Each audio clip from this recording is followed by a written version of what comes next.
Good morning, sir. Good morning.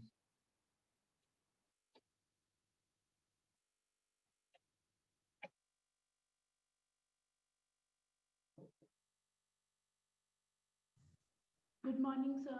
Good morning, sir. Good morning.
Graph वाला question करवाया था क्या?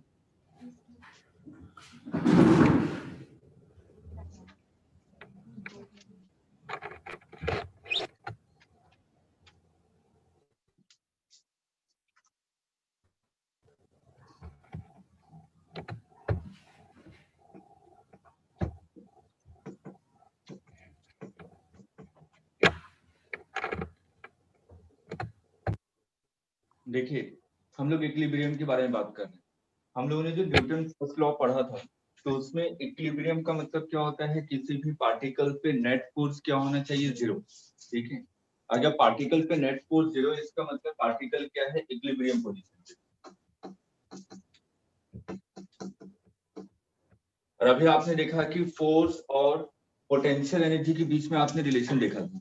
अगर मैं सिर्फ और सिर्फ मैग्नीट्यूड के बारे में बात करूं, तो F is equal to du upon dx। मैं सिर्फ मैग्नीट्यूड के बारे में बात कर रहा हूं। ठीक, अगर F की वैल्यू जीरो है, इसका मतलब du upon dx is zero. ठीक है, मैंने कहा कि कोई पार्टिकल है, ये पाथ है आपके पास, ये A पोजीशन है, ये B पोजीशन है और ये C पोजीशन। तीनों पोजीशन पे पार्टिकल क्या है? रेस्ट पे, मतलब कि यहाँ पे पार्टिकल पे नेट फोर्स कितना है? जीरो। ठीक है, सेम कॉन्सेप्ट हम लोग यूज करते हैं एसएचएम की केस में। ठीक, ध्यान से समझिएगा। आगे मैं यहाँ पे फर्स्ट वाले पार्टिकल की बात करूं, ए पोजीशन पे, अगर मैं इसको स्मॉल डिस्प्लेसमेंट दूं, अगर मैंने इस डायरेक्शन में इसको स्मॉल डिस्प्लेसमेंट दिया, तो ये पार्टिकल वापस अपनी ओरिजिनल पोजीशन पे पहुंच पाएगा? नहीं। इसका मतलब ये कैसा इक्विलिब्रियम है? Unstable equilibrium. ठीक है, अगर मैं इस वाले पोजीशन पे पार्टिकल को स्मॉल डिस्प्लेसमेंट दूं, तो पार्टिकल अपने पोजीशन पे वापस आ जाएगा। तो ये कैसा इक्विलिब्रियम है? Stable equilibrium. और ये है आपका न्यूट्रल इक्विलिब्रियम। अभी न्यूट्रल इक्विलिब्रियम समझा रहा हूँ, वो मैथमेटिकल रिलेशन से समझ आएगा कि न्यूट्रल इक्विलिब्रियम का मतलब क्या हुआ। मोस्टली जो आपके क्वेश्चन आते हैं, ये दो क्वेश्चन पे आते हैं, unstable equilibrium and stable equilibrium. अगर इन दोनों में बात करूं तो पूरा एसएचएम इस पे बेस्ड है, स्टेबल इक्विलिब्रियम पे। ठीक है, टाइम पीरियड वगैरह हम लोग इसके लिए भी निकालते हैं। वो कैसा इक्विलिब्रियम होता है आपका? Stable equilibrium. F net zero है, एफ नेट जीरो, इसका मतलब du upon dx is zero.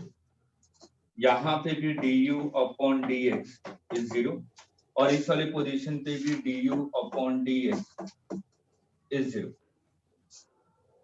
कोई भी चीज स्टेबल है इसका मतलब उस वाले पॉइंट पे एनर्जी कितनी होनी चाहिए, मिनिमम की मैक्सिमम? मिनिमम।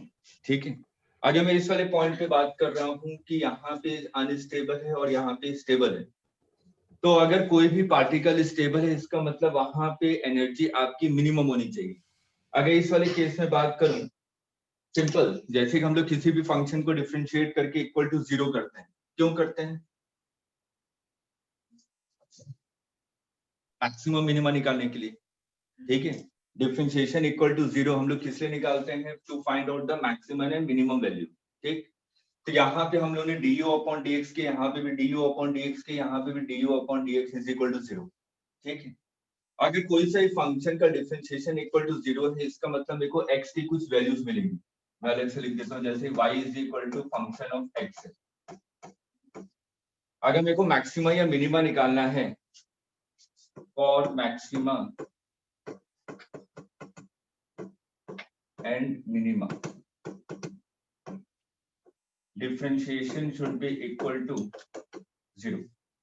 मैंने मान लिया डिफरेंशिएशन करने के बाद आपको x की दो value milli, x1 and x2। ठीक है, अगर at x is equal to x1 if double differentiation is less than 0, अगर डबल डिफरेंशिएशन की वैल्यू लेस देन 0 आ रही है इसका मतलब x is equal to x1 minima होगा कि maxima? Maxima is point of maxima. X is equal to x2 पे if double differentiation is greater than 0, तो x is equal to x2 is point of minimum. इसको याद रखिएगा, कई जगह question हमें डबल डिफरेंशिएशन करने के बाद पता चलता है कि आपका मैक्सिमम मिल रहा है कि मिनिमम मिल रहा है। ये मैथमेटिकल रिलेशन है, इसलिए इसको आप लोग बेसिकली याद रखें। मैं डिटेल में नहीं जा रहा कि क्यों यहाँ पे डबल डिफरेंशिएशन की वैल्यू लेस देन 0 होती है और ग्रेटर देन 0 होती है मैक्सिमम मिनिमम पे। इसको बस आप लोग नोट कर लीजिए। डबल डिफरेंशिएशन ऐसे दो बार करके करना हाँ, पड़ेगा, इसका डायरेक्ट एक बार आपने डिफरेंशिएट किया उसके बाद फिर से दोबारा डिफरेंशिएट कर दीजिए तो डबल डिफरेंशिएशन हो जाएगा।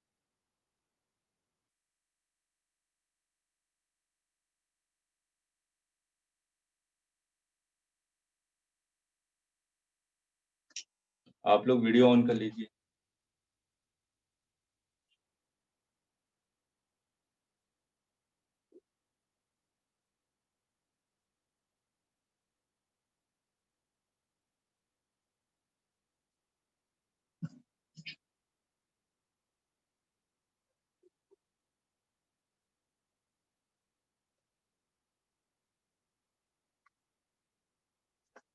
फिजिक्स में कई जगह ये रिलेशन यूज आएगा। ठीक है, इसलिए जनरल मैक्सिमम मिनिमा के लिए केस को याद रखें।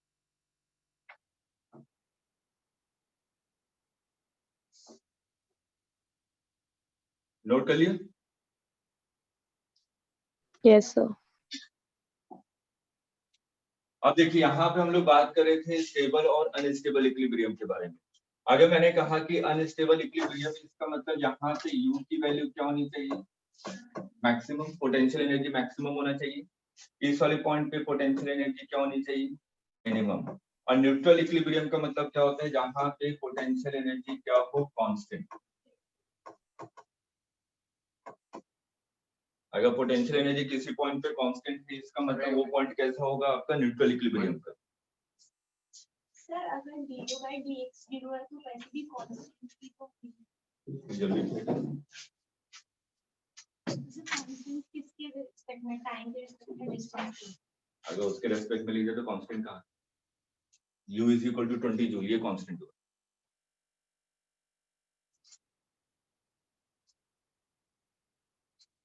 अनस्टेबल इक्विलिब्रियम है इसका मतलब डबल डिफरेंशिएशन की वैल्यू इस वाले पॉइंट पे क्या होनी चाहिए? लेस देन 0 और ग्रेटर देन 0? Less than 0। और इस वाले पॉइंट पे डबल डिफरेंशिएशन की वैल्यू ग्रेटर देन 0।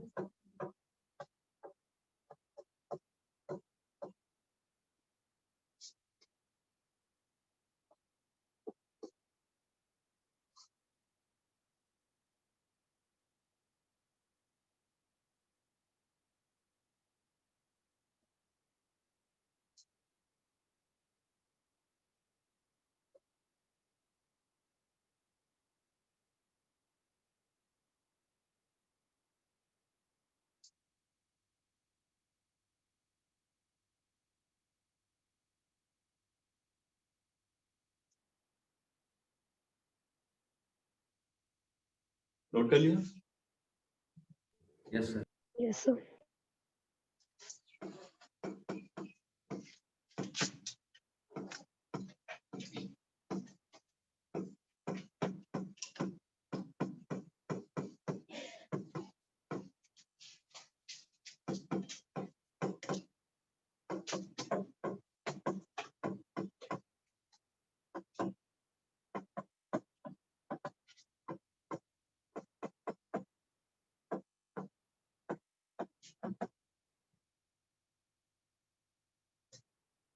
एक्स के वो पॉइंट्स पता लगाइए जहां पे ये स्टेबल इक्विलिब्रियम है, अनस्टेबल इक्विलिब्रियम है और न्यूट्रल इक्विलिब्रियम। इक्विलिब्रियम है इसका मतलब फोर्स इज इक्वल टू 0 होना चाहिए। फोर्स 0 इसका मतलब du upon dx should be equal to 0। कीजिए first step, differentiation should be equal to 0।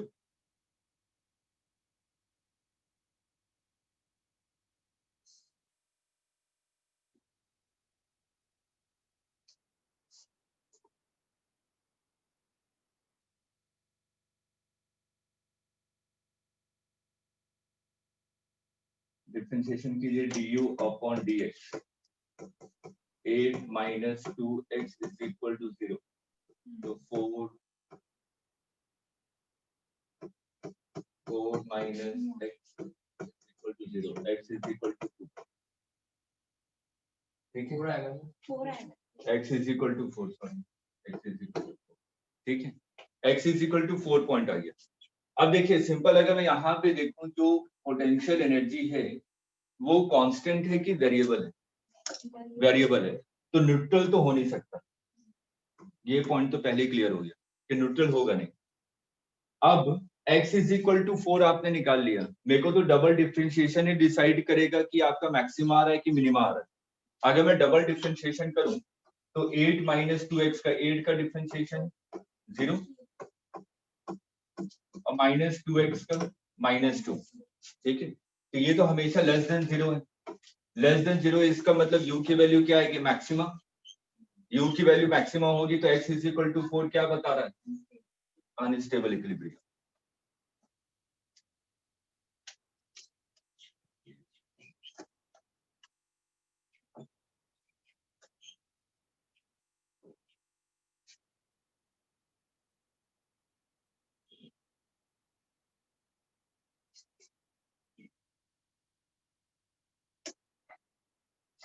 Stable भी नहीं होता। सर ये x इज इक्वल टू 4 जो है इसका क्या मतलब? इस वाले पॉइंट पे अनस्टेबल इक्विलिब्रियम। क्लियर है सबको? Yes, sir.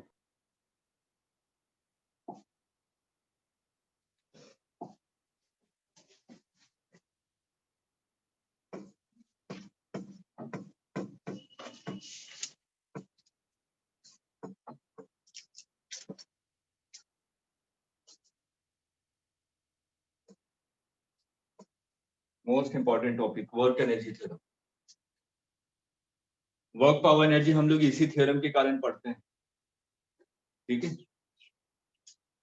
अब देखिए कोई केस ले लेते हैं। मैंने कहा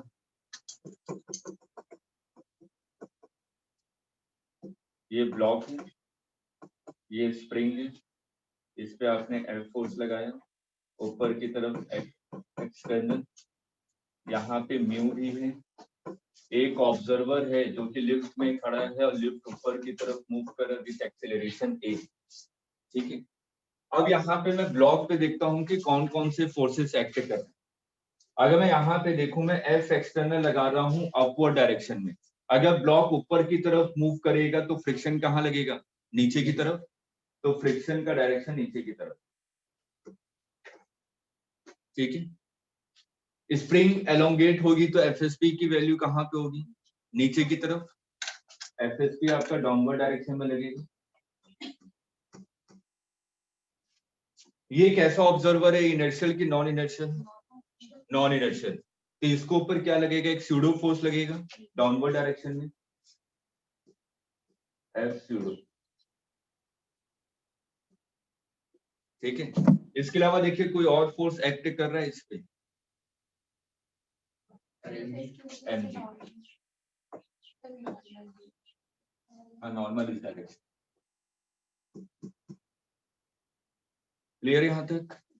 ठीक है, मैं सिर्फ फोर्सेस एफबीडी बना रहा हूँ। नॉन इनर्शियल फ्रेम है तो स्यूडो फोर्स लगेगा नीचे की तरफ, स्प्रिंग ऊपर की तरफ अगर एलोंगेट होगा तो नीचे की तरफ एफएसपी लगेगा, एमजी भी डाउनवर्ड डायरेक्शन में लगेगा, ब्लॉक ऊपर मूव कर रहा है तो वॉल इस पे फ्रिक्शन नीचे की तरफ लगाएगा। ठीक है, और नॉर्मल ये जो वॉल इसके परपेंडिकुलर डायरेक्शन में लगा रहा होगा। अब हम लोग यहाँ पे नेट फोर्स अगर निकालेंगे तो f net is equal to mass into acceleration. ठीक है, और यहाँ पे अगर मैं एफ नेट की बात करूं तो एफ नेट में कौन कौन से फोर्सेस आ रहे हैं? ये सभी। मैं हर एक फोर्स को लिख रहा हूँ कि इस ब्लॉक पे कौन कौन से फोर्सेस आपके एक्ट कर रहे हैं। तो मैंने यहाँ पे सिंपल लिखा, फोर्स आपका लग रहा है pseudo plus FSP plus mg plus normal plus friction plus external, सभी फोर्सेस आ गए हैं आपके। ठीक है, is equal to mass into acceleration. इसको मैंने लिखा dv m v dv upon dx. ठीक है, अब डीएक्स से पूरे को मल्टीप्लाई कर दीजिए तो क्या आ जाएगा? F pseudo into dx plus FSP into dx plus gravitational force into dx normal into dx friction into dx f external into dx is equal to m v dv. ठीक है, एफ इंटू डीएक्स मेरे को क्या देता है? Work done. ठीक है, F dx मेरे को क्या देगा? Small work done. अगर मैं इसको इंटीग्रेट कर दूं तो मेरे को टोटल वर्क डन मिल जाएगा, तो मैंने इंटीग्रेट कर दिया।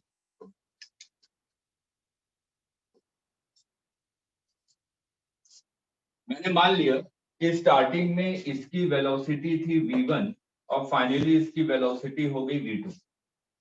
ठीक है, अगर मैं एफ डीएक्स को अगर इंटीग्रेट करूं तो मेरे को वर्क डन मिलेगा, तो आपने यहाँ पे लिखा work done by pseudo,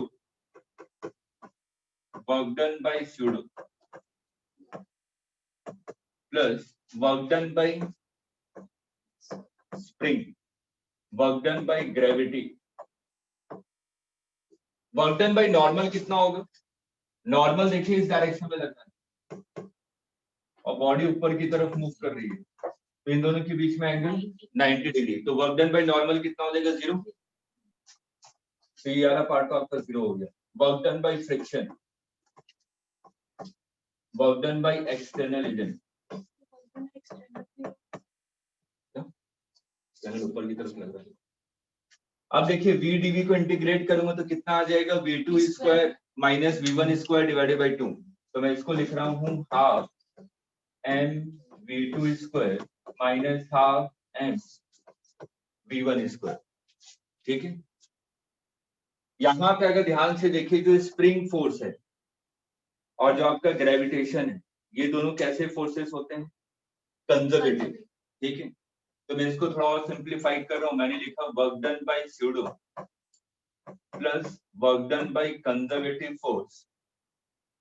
friction कैसा फोर्स है आपका? नॉन कंजर्वेटिव फोर्स, तो मैं इसको लिख रहा हूं work done by non conservative force plus work done by external agent is equal to change in kinetic energy. ये तो half m v2 square minus half m v1 square, इसका मतलब kinetic energy final minus kinetic energy initial. तो इसको आपने लिखा change in kinetic energy. Work done by conservative force, work done by conservative force आपने क्या लिखा था? Work done by conservative force is equal to you initial minus you final. ठीक है, इसको अगर मैं राइट हैंड साइड में ले जाऊंगा तो ये कितना हो जाएगा? U final minus U initial. ठीक है, kinetic energy final plus potential energy final minus kinetic energy initial minus kinetic energy sorry potential energy initial. ये कितना आ जाएगा? Work done by pseudo, work done by non conservative force, work done by external agent is equal to change in total energy.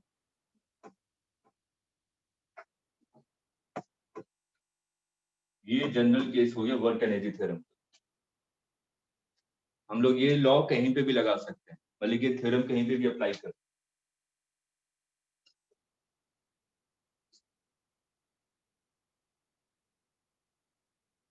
Note कीजिए जल्दी से।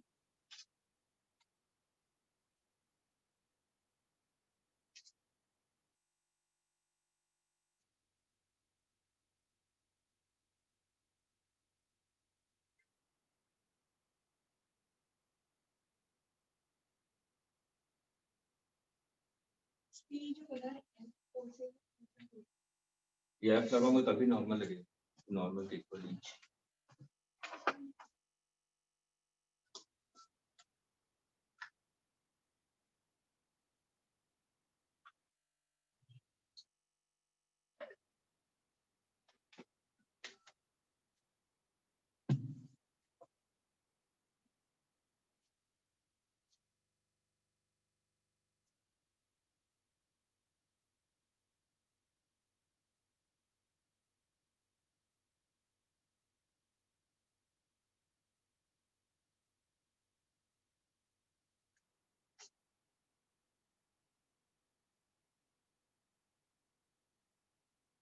भावना, Meenakshi, Sneha video on करके बैठी है।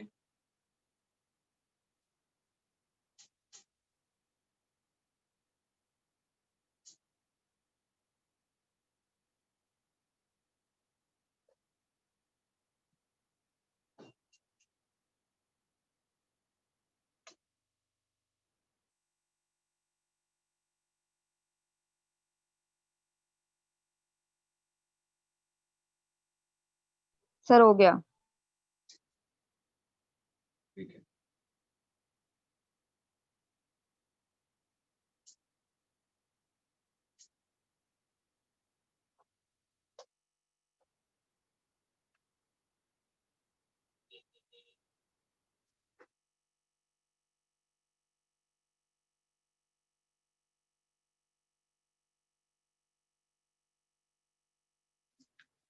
सिंपल वर्क एनर्जी थ्योरम क्या है? Total work done by all forces is equal to change in total energy. ये simple change in kinetic energy. मैं अगर सभी फोर्सेस के बारे में बात करूं, कंजर्वेटिव नॉन कंजर्वेटिव, तब ये किसके इक्वल होगा? Change in kinetic energy. ठीक है, मैंने कंजर्वेटिव फोर्स को भी इधर ले गया था राइट हैंड साइड में, तब ये टोटल एनर्जी आया था, क्योंकि work done by potential conservative force is equal to you initial minus you final. ठीक है,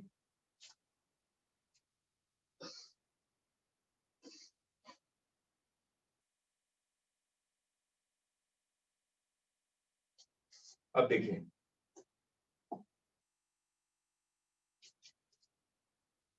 अगर इनर्शियल फ्रेम है, if inertial frame,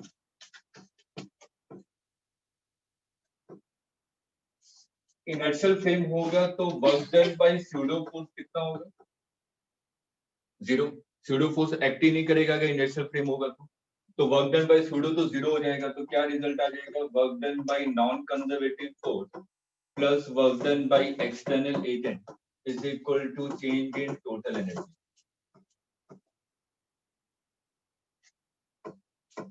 if only external, if only conservative forces are acting,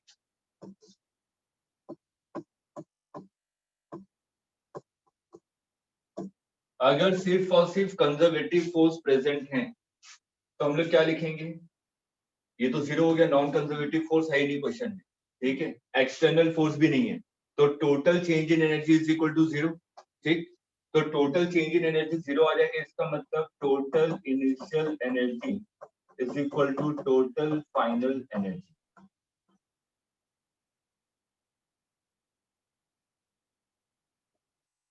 देखिए नीट लेवल पे 99% chance है कि इसी law से सभी क्वेश्चन हो जाएंगे, कंजर्वेशन ऑफ एनर्जी, ठीक है, total initial energy is equal to total final energy, 99% chance है। एक तो मैं फ्रिक्शन से रिलेटेड भी करवा दूंगा नॉन कंजर्वेटिव फोर्स के साथ, इसलिए ये बहुत इंपॉर्टेंट है। और जो भी क्वेश्चन देखेंगे उसमें सबसे पहले आप लोग ये देखेंगे कौन कौन से फोर्सेस एक्ट कर रहे हैं, ठीक है, उसके हिसाब से हम लोग net work done is equal to change in kinetic energy, बस यही करना है हर एक क्वेश्चन में आप।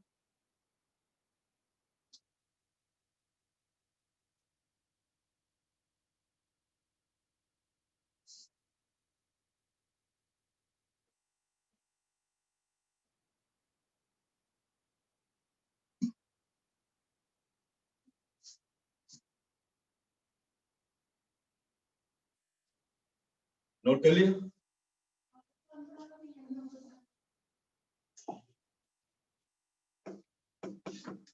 देखिए सिंपल सा क्वेश्चन है, हम लोग काइनेमेटिक्स में करते आ रहे थे। ये मान लीजिए ग्राउंड है, किसी एच हाइट से मैंने पार्टिकल को एम मास को ड्रॉप किया, और मैंने कहा जब ये स्ट्राइक कर रहा है तो इसकी वेलोसिटी कितनी होगी, एनर्जी थ्योरम से कीजिए। आपको पता है कि v इज इक्वल टू कितना आता है, अंडर रूट 2gh, ठीक है, लेकिन इसको आप लोग एनर्जी थ्योरम अप्लाई कीजिए।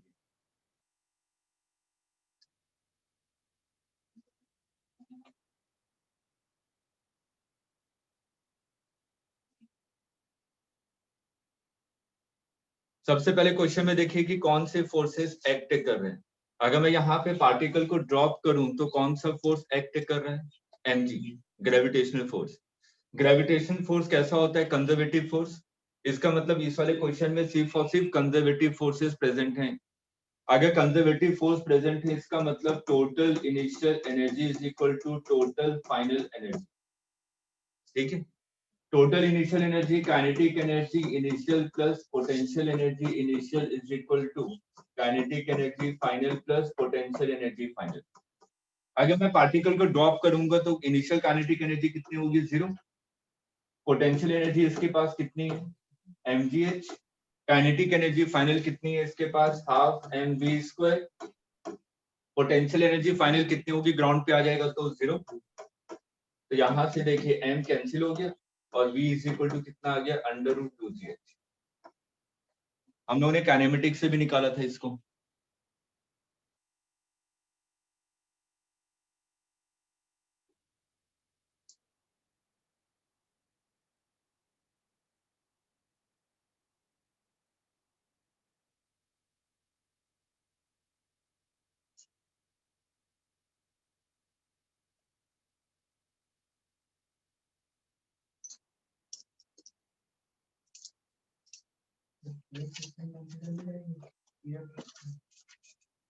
जब नहीं दिया तो नहीं करना।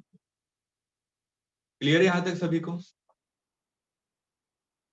चलिए नेक्स्ट क्वेश्चन। मैंने कहा कि एक स्प्रिंग है,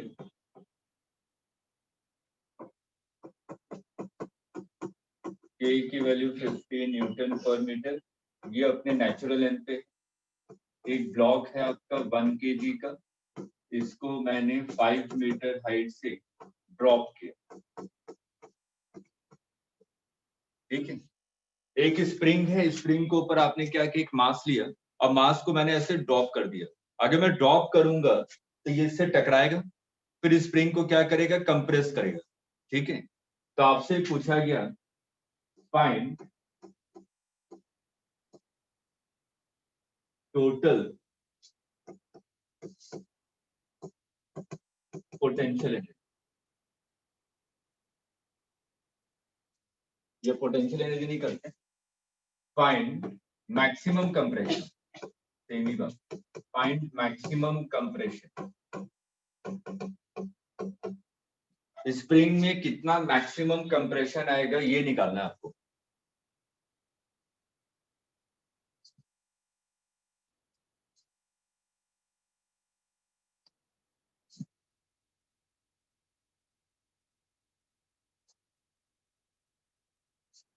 देखिए ध्यान दीजिए, हम लोग कैसे लॉ को अप्लाई, मतलब थ्योरम को अप्लाई करेंगे, और मैं जो जो चीजें बोल रहा हूँ उसको अपने वर्डिंग में एक्सप्लेनेशन लिख लीजिएगा, रीजन कि क्वेश्चन को कैसे प्रोसीड करना है।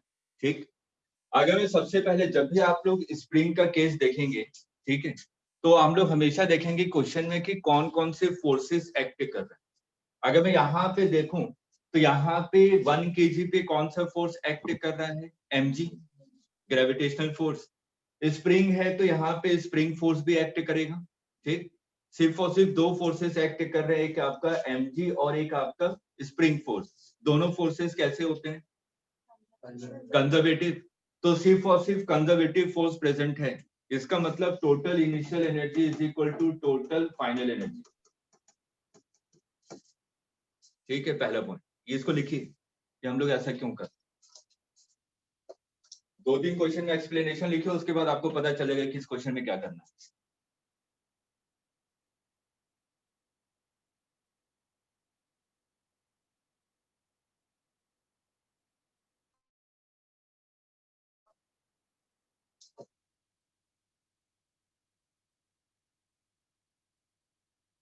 चलिए, ये पॉइंट क्लियर हो गया कि हमने total initial energy is equal to total final energy क्यों किया। अब अगर मैं इनिशियल एनर्जी की बात करूं तो kinetic energy initial plus potential energy initial, kinetic energy final plus potential energy final. ठीक, अब सेकंड पॉइंट आता है कि जब भी हम लोग पोटेंशियल एनर्जी लिखते हैं तो हमें रेफरेंस डिसाइड करना पड़ता है। ठीक है, बिना रेफरेंस के हम लोग पोटेंशियल एनर्जी को डिफाइन नहीं कर सकते। जब पोटेंशियल एनर्जी का कॉन्सेप्ट पढ़ा तो यही सबसे पहले बताया कि potential energy at A point depends on reference. ठीक है, अब दूसरा दिमाग में आपने क्लिक करना चाहिए कि स्प्रिंग है, स्प्रिंग में भी हम लोगों ने पोटेंशियल एनर्जी निकाला था 12 kx²। ठीक है, और ये फॉर्मूला कब वैलिड था, पॉइंट को याद कीजिए, ये फॉर्मूला कब वैलिड था,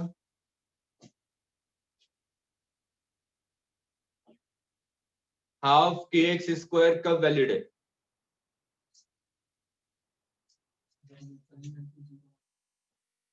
जब नेचुरल लेंथ पे ही हम लोगों ने रेफरेंस माना था। ठीक है, जब नेचुरल लेंथ को हम लोगों ने रेफरेंस माना था। ठीक, इसलिए इस क्वेश्चन को अगर मेरे को प्रोसीड करना है तो मैंने सबसे पहले क्या किया, रेफरेंस डिसाइड किया। रेफरेंस किसको मान लिया, नेचुरल लेंथ। ये आपका रेफरेंस नेचुरल लेंथ। ठीक है, kinetic energy initial, kinetic energy initial कितनी है, मैं सिस्टम के बारे में बात कर रहा हूँ। सिस्टम का मतलब क्या, ब्लॉक और स्प्रिंग दोनों को कंबाइन करके एनालिसिस करूंगा। ठीक है, अगर मैं ब्लॉक की काइनेटिक एनर्जी की बात करूं इस केस में तो कितनी है, 0। ब्लॉक की पोटेंशियल एनर्जी कितनी है, mgh, इस रेफरेंस के रेस्पेक्ट में। ठीक है, तो mgh। अब हम लोग आ जाएंगे स्प्रिंग पे। स्प्रिंग तो अपने नेचुरल लेंथ पे है, तो पोटेंशियल एनर्जी कितनी होगी, 0। काइनेटिक एनर्जी भी 0 है। ठीक है, is equal to kinetic energy final. अब मान लीजिए कि मैक्सिमम कंप्रेशन हो चुका है, ये स्प्रिंग था, ये मैक्सिमम कंप्रेस कर चुका है, एम ब्लॉक है। ठीक है, ये मैक्सिमम कंप्रेशन पे है। अगर स्प्रिंग मैक्सिमम कंप्रेस्ड हो चुका होगा उस केस पे काइनेटिक एनर्जी कितनी होनी चाहिए, 0। अगर काइनेटिक एनर्जी होती तो अभी भी स्प्रिंग कंप्रेस हो रहा होता। ठीक है, मेरे को तो क्वेश्चन में पूछा गया find maximum compression. Maximum compression कब होगा, जब स्प्रिंग स्टॉप हो चुका होगा, काइनेटिक एनर्जी 0 हो चुकी होगी। अगर काइनेटिक एनर्जी होती तो या तो ये ऊपर मूव कर रहा होता या तो नीचे मूव कर रहा होता। ठीक है, तो उस समय हमारी मैक्सिमम पोजीशन नहीं आई थी। ठीक है, अगर मैक्सिमम पोजीशन आ रही है इसका मतलब काइनेटिक एनर्जी कितनी हो जाएगी? 0। तो काइनेटिक एनर्जी फाइनल हमने क्या लिख लिया? 0। अब आते हैं पोटेंशियल एनर्जी पे। स्प्रिंग अपने नेचुरल लेंथ से कितना मूव कर चुका है? x। ठीक है, तो इसके पास पोटेंशियल एनर्जी आ जाएगी हाफ के एक्स स्क्वायर। लेकिन ब्लॉक नेचुरल लेंथ के कंपैरिजन में x नीचे आ गया, तो ब्लॉक की पोटेंशियल एनर्जी इंक्रीज हुई या डिक्रीज हुई? डिक्रीज। फिर से हम लोग क्या लिखेंगे? Minus M G X. आगे समझ में नहीं? रीजन जरूर लिखिएगा, डायरेक्ट सॉल्यूशन मत नोट कीजिए, रीजन लिखिए कि ऐसा क्यों कर रहे हैं।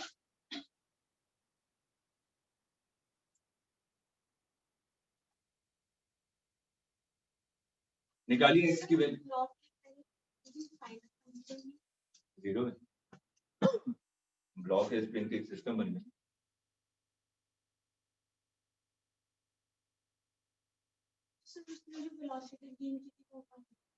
पोटेंशियल में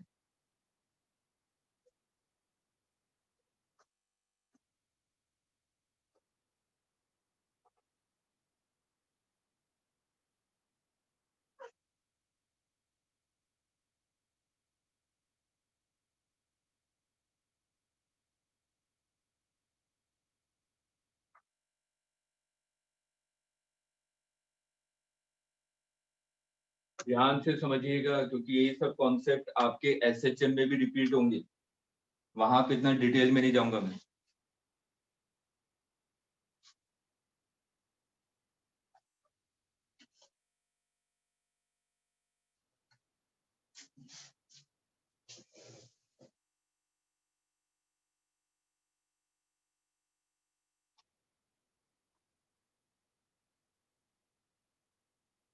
देखिए, जब हम लोग एसएचएम स्टार्ट करेंगे तो एसएचएम के बाद वेव और वेव के बाद वेव ऑप्टिक्स, तीनों एक साथ में खत्म करवाऊंगा। सेम चीजें हैं। एसएचएम का ही कॉन्सेप्ट रिपीट होता है वेव में, और वेव का concept as it is repeat होता है वेव ऑप्टिक्स में। ठीक है, तो उसको अलग से हम लोग वेव ऑप्टिक्स नहीं पढ़ेंगे कि 12th में पढ़ रहे हैं उसके बाद। आप लोगों को साथ में ही कंप्लीट करवाऊंगा। ठीक है, तो चीजें आप लोगों को बेहतर तरीके से समझ में आएंगी। एक्स की वैल्यू कितनी आ रही है? वैल्यू पुट कर दीजिए, ए की वैल्यू पुट कीजिए, सब वैल्यू पुट कीजिए। एक्स निकालिए कितना आ रहा है।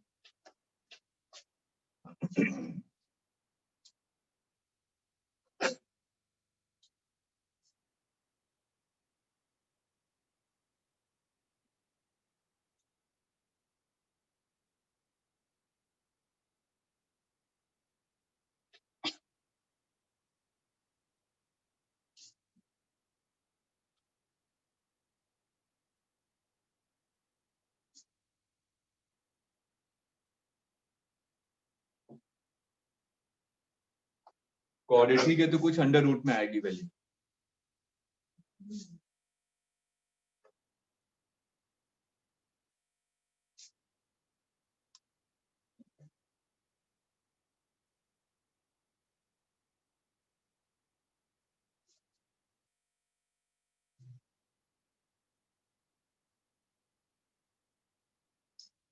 सागर, स्नेहा, वीडियो ऑन कीजिए।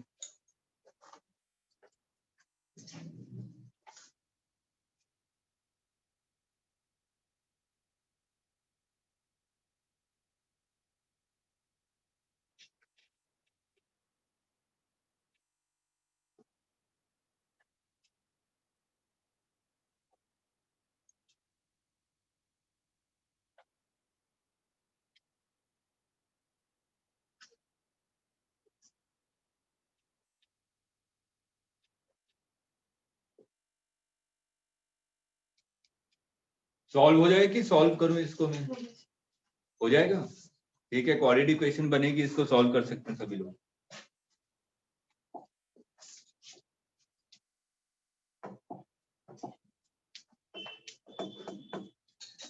देखिए, जो भी क्वेश्चन कराऊं नीट लेवल पे कभी ऐसा पूछा नहीं गया है, लेकिन एम्स में कई बार क्वेश्चन आए इस तरीके के। ठीक है, एक ब्लॉक है आपका एम मास, इसको आपने स्प्रिंग से लगाया, और ये मास है आपका 2m। मैं इसको एच साइड से ड्रॉप कर रहा हूं। ये पूरा सिस्टम है, ठीक। मैंने क्या किया, किसी h हाइट से इस सिस्टम को मैंने ड्रॉप कर दिया, ठीक है। ये नीचे आएगा, टकराएगा, ठीक। मेरे से पूछा गया find h minimum so that 2m block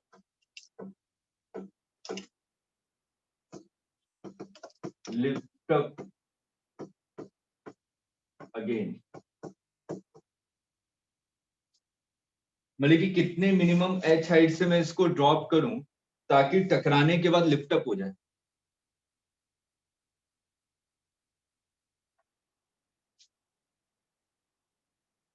simple observation है।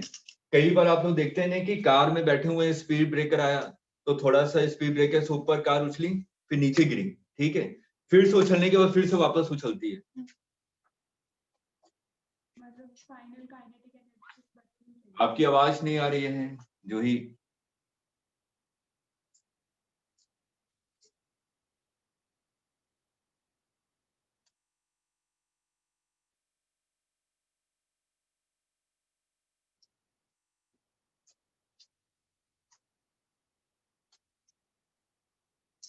नीट में इस टाइप के क्वेश्चन नहीं आएंगे,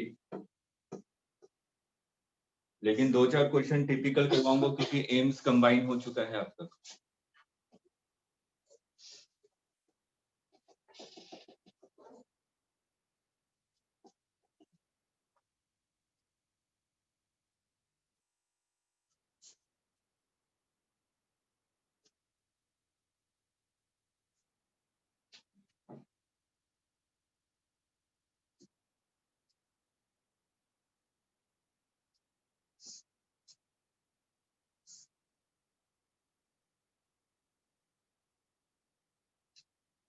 चलिए मेरे को कॉन्सेप्ट समझाइए, लिफ्ट अप क्यों होगा? क्वेश्चन तो बाद में सॉल्व होगा। इसको लिफ्ट कौन करवा सकता है? आवाज नहीं आ रही आपकी। सर कुछ फाइनल काइनेटिक एनर्जी बची। हाँ,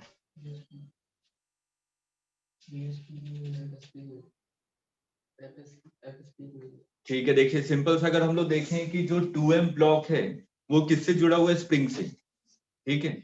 अगर मैं 2m ब्लॉक जब टकरा रहा है, मैं टकराने वाले केस के बारे में बात कर रहा हूँ, ये ग्राउंड से टकरा चुका है, तो नीचे फोर्स कितना लग रहा होगा? 2mg। सिंपल से क्वेश्चन मान लीजिए कि 2m ब्लॉक आपका ग्राउंड पे रखा हुआ है, अगर मेरे को इसको लिफ्ट करना है तो मिनिमम फोर्स कितना देना पड़ेगा ऊपर की तरफ? 2mg। जितना ग्राउंड नीचे फोर्स लगा रहा है ग्रेविटी, उतना ही फोर्स मेरे को ऊपर की तरफ लगाना पड़ेगा, तभी ब्लॉक को मैं लिफ्ट कर सकता हूं, अदरवाइज नहीं कर सकता, ठीक। तो पहला कॉन्सेप्ट तो मेरे को क्लियर हुआ कि ऊपर की तरफ क्या फोर्स आना चाहिए? एफएसपी ऊपर लगना चाहिए। अगर एफएसपी नीचे लगेगा तब तो ये लिफ्ट हो ही नहीं सकता, ठीक है। अब हम लोग स्प्रिंग के बारे में सोचेंगे। ये बताइए एफएसपी ऊपर की तरफ कब लगेगा? जब स्प्रिंग कंप्रेस्ड रहेगा या एलोंगेट रहेगा? ये बताइए। कंप्रेस्ड रहेगा। अगर मैंने स्प्रिंग को कंप्रेस कर दिया, ठीक है, तो स्प्रिंग तो अपने नेचुरल लेंथ पे आने की कोशिश करेगा, तो नेचुरल लेंथ पे आएगा तो इसको ऐसे मूव करना पड़ेगा, ठीक है। तो अगर मैंने कंप्रेस किया है तो इस वाले ब्लॉक पे फोर्स कहाँ लगेगा? ऊपर की तरफ, ठीक है। और इस वाले ब्लॉक पे फोर्स कहाँ लगेगा? नीचे की तरफ, ठीक है। तो कंप्रेशन के केस में एफएसपी तो आपका नीचे की तरफ लगेगा, ठीक। तो एफएसपी ऊपर कब लगेगा? मैंने कहा कि स्प्रिंग को एलोंगेट कर दिया, ठीक है। अगर स्प्रिंग को एलोंगेट कर दिया तो इस वाले ब्लॉक पे एफएसपी कहाँ लगेगा? नीचे की तरफ। और इस वाले ब्लॉक पे एफएसपी कहाँ लगेगा? ऊपर की तरफ, ठीक है।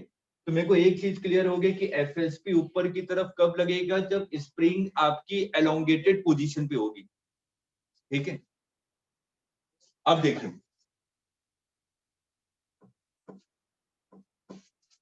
ये 2m ब्लॉक ये टकरा रहा है, ये m ब्लॉक, ये टकराने वाली कंडीशन है, ठीक। अब यहां पे देखिए, ये जब टकरा रहा होगा तो इस वाले ब्लॉक के पास कुछ स्पीड होगी, ऊपर से ड्रॉप किया ना, थोड़ी देर के लिए भूल जाइए, स्प्रिंग को भूल जाइए, ठीक है। मैंने m मास को ड्रॉप किया, अगर मैं m मास को ड्रॉप करूंगा तो किसी भी h हाइट पे इसकी स्पीड कितनी होती है, √2gh। ठीक है, तो ये जब टकरा रहा होगा उस समय इसके पास स्पीड कितनी होगी, √2gh। ठीक है, उसके बाद ये कंप्रेस होगा, ठीक, फिर ये वापस अपने पोजीशन पे जाएगा। यहाँ पे सिर्फ और सिर्फ कौन से फोर्सेस एक्ट कर रहे हैं, कंजर्वेटिव। ठीक है, तो इसका मतलब एनर्जी आपकी कंजर्व रहेगी। इसका मतलब ये जब टकरा के वापस जा रहा होगा,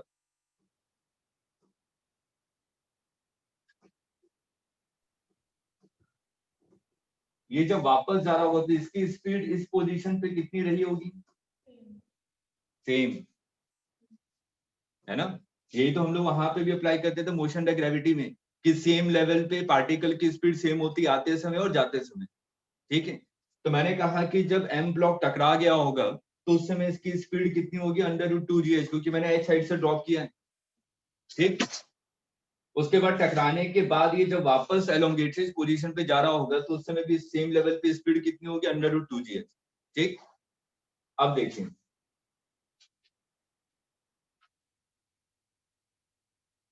मेरे को ये पता चल गया कि जब स्प्रिंग पे एफएसपी ऊपर की तरफ लगेगा तभी ये क्या करेगा, लिफ्ट होने की कंडीशन पे है। तो इसका मतलब स्प्रिंग नेचुरल लेंथ से क्या होगा, एलोंगेटेड पोजीशन पे। तो ये आपकी नेचुरल लेंथ है, मैंने स्प्रिंग को कहा कि एलोंगेटेड हो गया, ये एलोंगेटेड हो गया,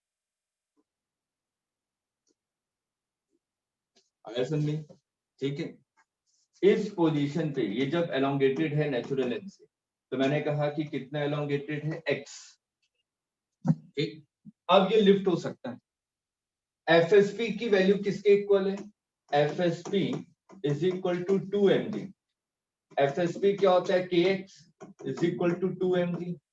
तो यहां से x की वैल्यू क्या आ गई, 2mg डिवाइडेड बाई k।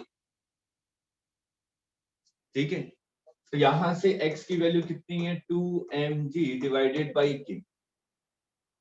ठीक, अब देखिए इतने सारे डायग्राम आपने बना लिए, अब आपको ये डिसाइड करना पड़ेगा कि मैं कहां पे total initial energy is equal to total final energy लगाऊं। ये सेकंड पॉइंट है सोचने का। ठीक है, अब मैंने कहा कि ये पहला केस ए पोजीशन था, ये दूसरा केस बी पोजीशन था, ये तीसरा केस सी पोजीशन था और फाइनल केस डी पोजीशन है। ठीक है, कहां पे एनर्जी कंजर्वेशन लगाऊं, सी और डी में। मैं सी और डी में एनर्जी कंजर्वेशन लगा रहा हूं। ठीक, तो total energy at C is equal to total energy at D. सिर्फ और सिर्फ कंजर्वेटिव फोर्सेस एक्ट कर रहे हैं। अगर मैं सी पोजीशन पे आऊं तो kinetic energy plus potential energy, kinetic energy कितनी है, हाफ mv²। ठीक है, हाफ mv² मतलब कि √2gh। ठीक, पोटेंशियल एनर्जी कितनी है, मैंने बोला था कि स्प्रिंग सिस्टम आएगा तो हमेशा नेचुरल लेंथ को ही हम लोग क्या मान लेंगे, रेफरेंस। ठीक है, तो ये ब्लॉक तो रेफरेंस पे ही है ना। ठीक, तो मैं इसकी पोटेंशियल एनर्जी क्या लिखूंगा, 0। ठीक है, मैं 2m मास के लिए पोटेंशियल एनर्जी नहीं लिख रहा हूं, क्योंकि देखिए ये वाला केस और ये वाला केस 2m ब्लॉक अभी ग्राउंड पे ही है दोनों केस में। तो अगर मैं पोटेंशियल एनर्जी लिखता भी हूं तो इक्वल टू के साइन के उधर एक कट जाएगा दोनों तरफ से। ठीक है, तो इसकी पोटेंशियल एनर्जी मैं नहीं लिख रहा हूं। ठीक, is equal to total energy at position D.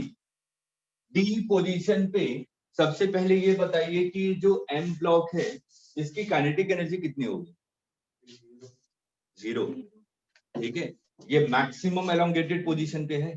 ठीक, तो इसकी पोटेंशियल सॉरी काइनेटिक एनर्जी कितनी होगी, 0।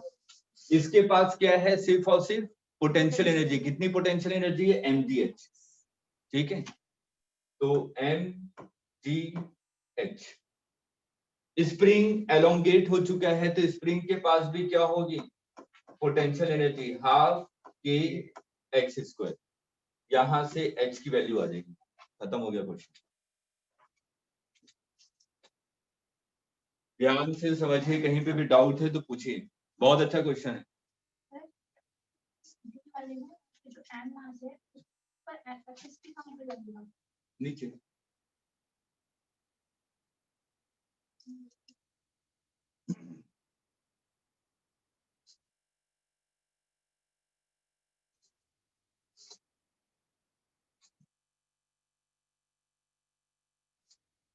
नोट कीजिए, कहीं पे भी डाउट हो तो उसको पूछिए।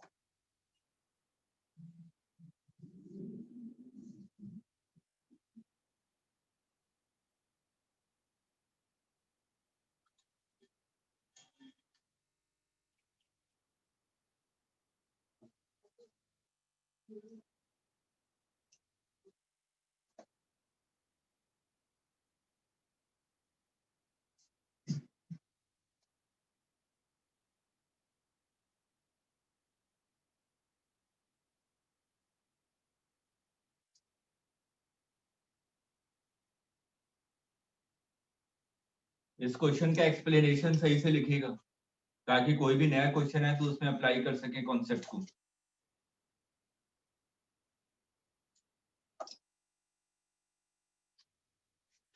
पहला एक्सप्लेनेशन तो ये होगा कि 2m ब्लॉक को आपको क्या करना है, लिफ्ट अप करना है। लिफ्ट अप करना है इसका मतलब ऊपर की तरफ फोर्स चाहिए तभी लिफ्ट अप हो सकता है। तो पहला पॉइंट हुआ कि एफएसपी का डायरेक्शन 2m पे क्या होना चाहिए, अपवर्ड। ठीक है, उसके बाद फिर सेकंड पॉइंट, अगर एफएसपी का डायरेक्शन अपवर्ड है इसका मतलब स्प्रिंग आपका कंप्रेस्ड होगा कि एलोंगेटेड, एलोंगेटेड।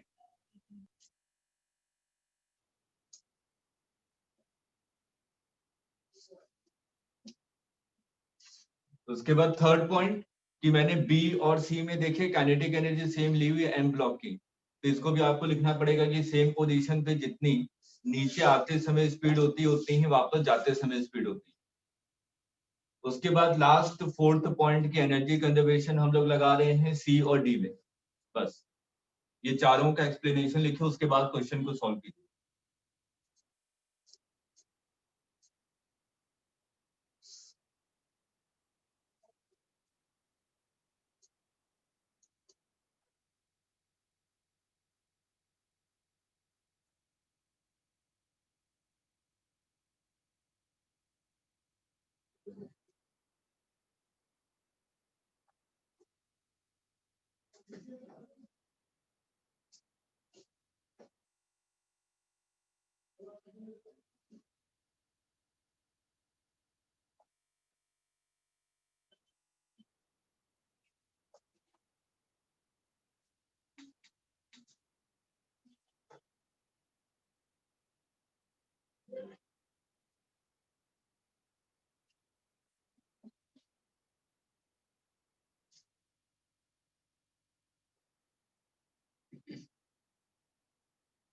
मीनाक्षी क्लियर है?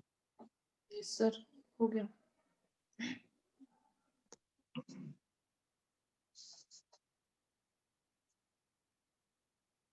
एच की वैल्यू कितनी आ रही है, किसने निकाला?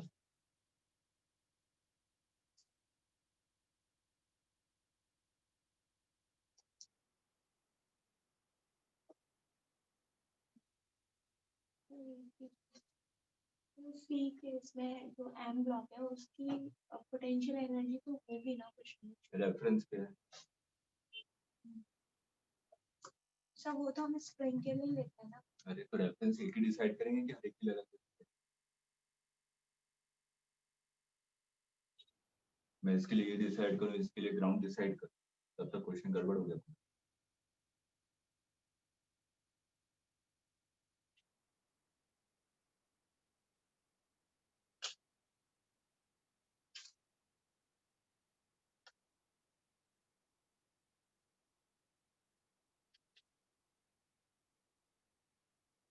और सर फिर अगर हम एक केस में बात करें अगर एम की पोटेंशियल एनर्जी का स्मॉल एम का, हाँ। तो उसका मेरे को स्प्रिंग की लेंथ नहीं पता, अच्छा कैसे डिसाइड? सर एक केस में रेफरेंस क्या है?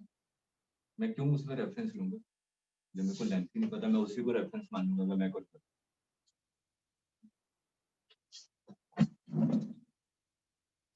क्लियर है सभी को? नोट कर लिया? Yes. ठीक है, चलिए नेक्स्ट क्वेश्चन पे आते हैं।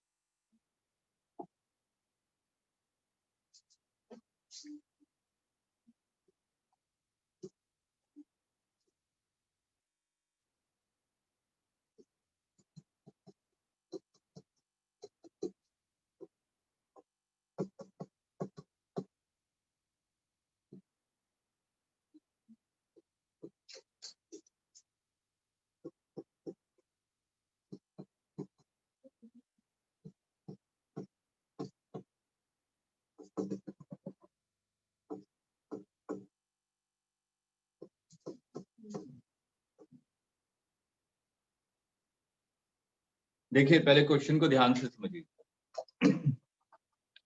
एक स्प्रिंग है, ठीक है, और एक ब्लॉक है। ये दोनों सिर्फ टच कर रहे हैं, स्प्रिंग और ब्लॉक आपस में टाइट नहीं किए हुए, ठीक है। एक स्प्रिंग था और मेरे पास एक ब्लॉक था। ये ब्लॉक से मैंने क्या किया, स्प्रिंग पे आया और इसको मैं कंप्रेस कर दिया मैंने स्प्रिंग को। नेचुरल लेंथ से कितना कंप्रेस किया मैंने? 2 मीटर, ठीक है। स्प्रिंग और ब्लॉक टच कर रहे हैं, टाइट नहीं है। पहले तो ये लिख लीजिए क्वेश्चन में।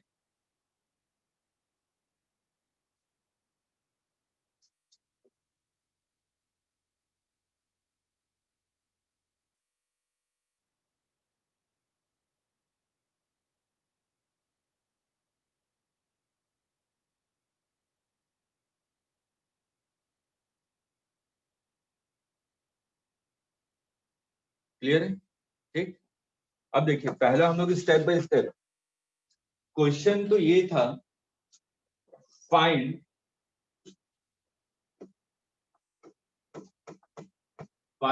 x where block stop, किस पोजीशन पे ब्लॉक आपका रुक जाएगा।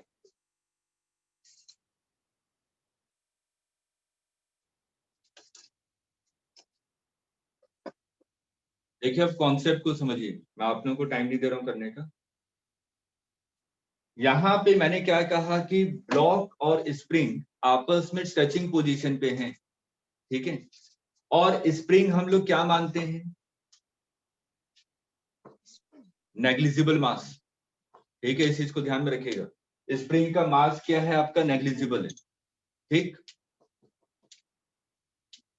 अब जैसे कि मैंने कहा कि मैंने इसको कंप्रेस कर दिया, ठीक है।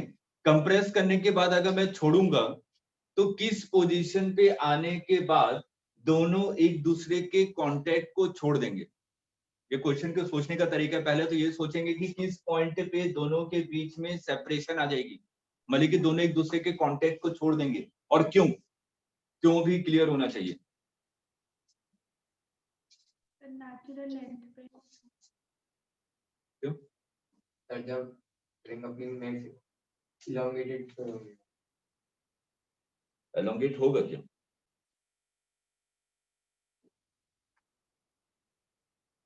सर नेचुरल देखिए, हाँ बोलिए। नेचुरल लेंथ पे। क्यों? तो दोनों तरफ एफ से बराबर हो जाएगा। जब से सर इस टाइम लग रहा है कंप्रेशन एफएसपी तो हमेशा बराबर रहता है, स्प्रिंग के स्टार्टिंग में लिखा है। देखिए सिंपल सा लॉजिक, अभी मैंने इसलिए बार बार कहा कि जो स्प्रिंग है वो कैसा है? मासलेस है, नेग्लिजिबल मास है उसका, ठीक। अगर मान लीजिए एक पार्टिकल है, ठीक है, मैंने उसको ऐसे थ्रो किया, ठीक। जैसे आप लोग 9th-10th स्टैंडर्ड में पढ़ते हैं कि एक मान लीजिए कार है और एक आपका ट्रक है, किसको रोकने के लिए आपको ज्यादा फोर्स अप्लाई करना पड़ेगा?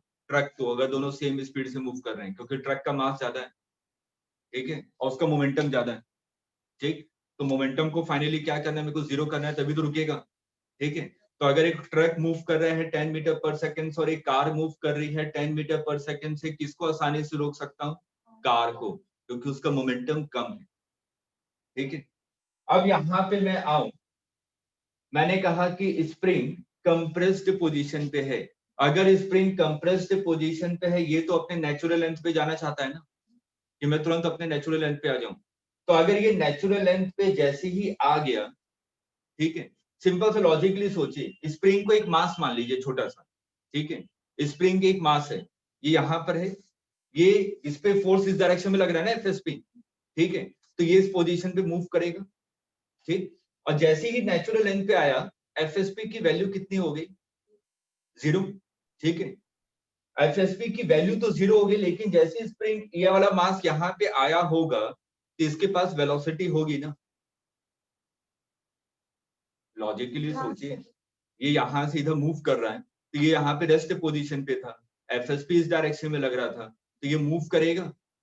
एफएसपी की वैल्यू इस वाले पोजीशन पे 0 हो गई, लेकिन इसके पास वेलोसिटी है ना, ठीक। अगर ये मास होता इसका, तो अपने मोमेंटम के कारण आगे जाता, लेकिन इसका मास क्या है? 0, इसलिए ये क्या हो जाएगा? यहीं पे रुक जाएगा, ये आगे जाएगा ही नहीं, क्योंकि मोमेंटम ही इसका 0 हो गया। नहीं आया,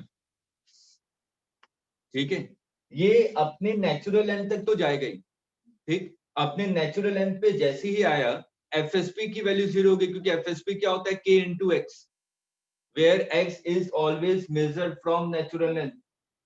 स्प्रिंग अपने नेचुरल लेंथ पे पहुंचेगा, तो एफएसपी की वैल्यू कितनी हो जाएगी? 0। तो स्प्रिंग फोर्स तो आपका 0 हो गया। स्प्रिंग फोर्स अगर आपका 0 हो गया, लेकिन स्प्रिंग कैसा है? मासलेस है, तो इसलिए इसके पास मोमेंटम कितना हो गया? 0। अगर मोमेंटम 0 हो गया, तो ये आगे मूव ही नहीं कर सकता, मासलेस है। अगर ये इसको टिपिकल बनाना होता है एडवांस का क्वेश्चन, इसका मास दे देता मैं, ये एडवांस का क्वेश्चन बन जाता। उसके बाद देखना पड़ता है कि किस पोजीशन पे जाने के बाद दोनों में सेपरेशन आएगा, क्योंकि फिर एफएसपी इधर लग रहा होगा, ठीक है, उसके बाद फिर मैं फ्रिक्शन वगैरह लगाता हूँ, ठीक। तो अभी तो सिंपल सा क्वेश्चन है, पहले तो ये लिखिए कि कहाँ पे दोनों के बीच में सेपरेशन आएगा, कहाँ पे दोनों एक दूसरे के कॉन्टेक्ट को छोड़ेंगे, और क्यों छोड़ेंगे ये भी लिखिए रीजन। सर जब ये नेचुरल लेंथ पर वापस आएगा, तो ये ब्लॉक भी तो इसके साथ आएगा। ब्लॉक की तो बात नहीं है, पहले तो स्प्रिंग की बात करेंगे। स्प्रिंग कॉन्टेक्ट छोड़ देगा, अभी तो बताया। स्प्रिंग आगे मूव करेगा क्या नेचुरल लेंथ के आगे? क्यों नहीं मूव कर रहा? क्योंकि इसका मास ही 0 है। लेकिन ब्लॉक मूव करेगा। वो ब्लॉक मूव करे तभी तो निकालना है x, ब्लॉक को कम मूव कराएंगे, उसके मोमेंटम। फिर उसकी वेलोसिटी वही होगी ना जो इसकी होगी। अभी दोनों वन एक ही सिस्टम है।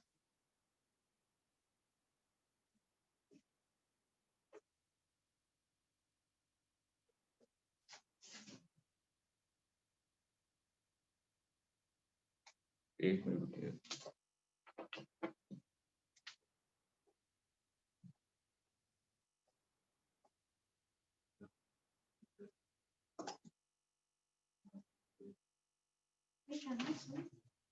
पिछले वाले क्वेश्चन में जो हाफ प्लेट स्क्वायर था वो क्या था? Potential energy of spring. Kinetic energy तो 0 हो गया था ना।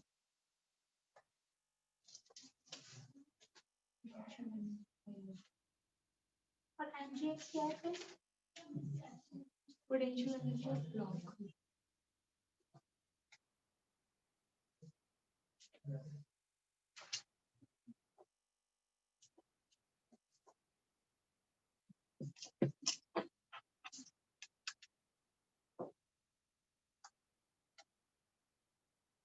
ये क्लियर हो गया कि कहाँ पे दोनों का कांटेक्ट छूट जाएगा, ठीक।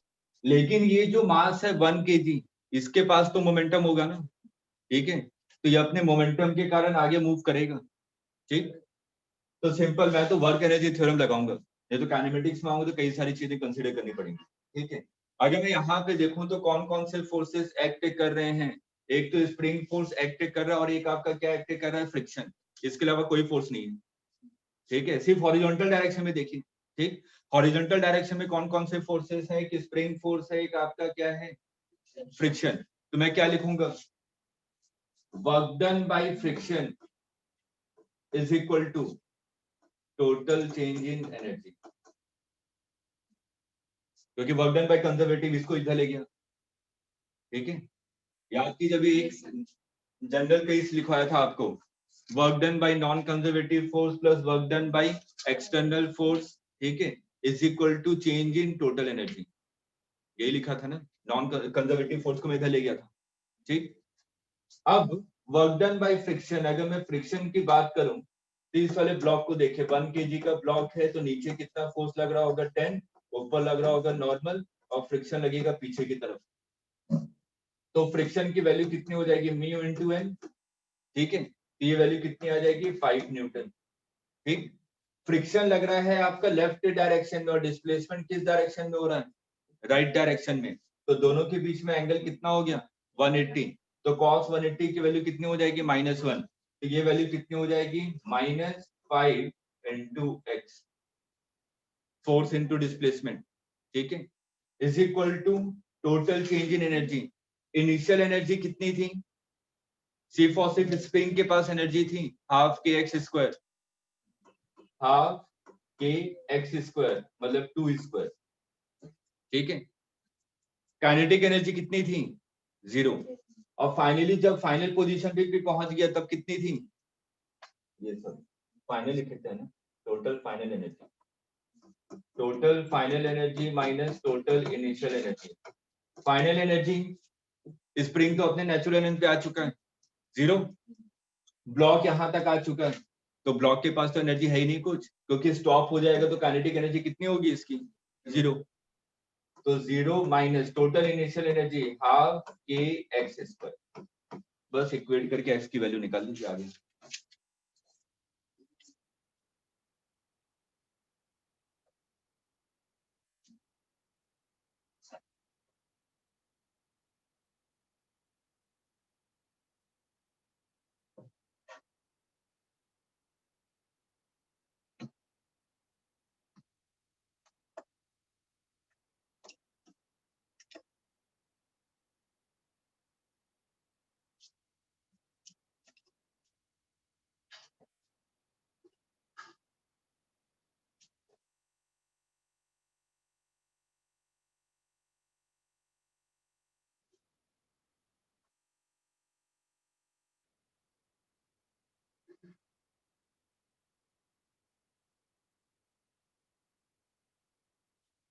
अच्छा, इसमें एक चीज छोटी सी गड़बड़ है, डिस्प्लेसमेंट कितना है पार्टिकल का,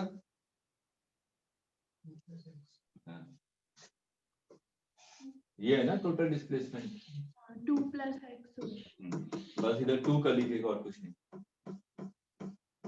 और सब चीजें सही है।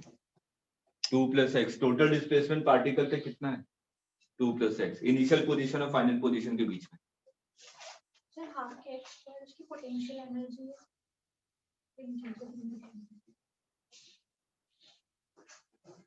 x की वैल्यू निकालिए कितनी आ रही है 20, सही से सॉल्व कीजिए।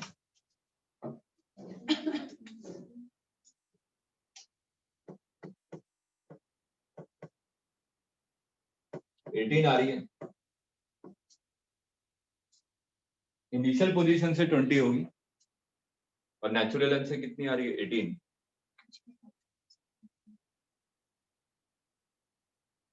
ठीक है।